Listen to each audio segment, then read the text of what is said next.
There are 3 things that you need to consider when looking for a support belt for your pelvis. Hi, my name is Diane Lee and I am a physiotherapist from Canada, and I have had a special interest in treating people with pelvic girdle pain for over 40 years. So the first thing you need to consider is whether or not the belt you're looking at is going to apply sufficient compression to your pelvis. So let's take a look at a couple of belts and how you can tell whether the belt provides enough compression. So compression can be measured by how stretchy or how elastic the belt is. The easier it is for you to pull this belt apart, the less compression that it's going to give your pelvis. So this is a pretty stretchy belt compared to the maternity belt and the pelvic support belt by Diane Lee. So compare the stretchiness of this belt. Way more compression is going to be applied to your pelvis. So if amplitude's important, this is going to be a better belt. So the second thing that you need to consider is, where does the belt apply compression to your pelvis, and can you change the location of that compression? So let's take a look at this belt. The extra straps are attached to the back, and when I pull them around towards the front, I get a nice, lovely compression of my posterior pelvis. But I can't change it. I can't make the compression come to the front.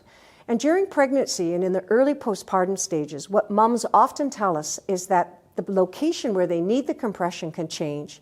Sometimes they need it in the front. Sometimes they need it in the back. So when you are looking for a pelvic support belt, you really want to have the versatility of changing the location of the compression to suit your needs from day to day and from time to time during the day. So the third thing to consider is whether or not the design of the belt actually meets the needs of your needing to move, of your ability to move. So if we look at this belt, while it gives me compression that feels really good, as soon as I start to go down into a squat, to sit, or to move, the belt itself impinges my hips. So it's cut a little bit too low for me to be able to move well. Similarly, if we look at this belt, which is marketed as a pelvic belt, it really isn't intended for your pelvis. It's more intended for your lumbar spine, and that can be shown by this curve here. So this is the curve for your low back, and only a very small amount of the pelvis will be supported by the belt. So really look at the design of the belt and see whether or not it truly is a belt for your pelvis, or is it one more designed for your low back.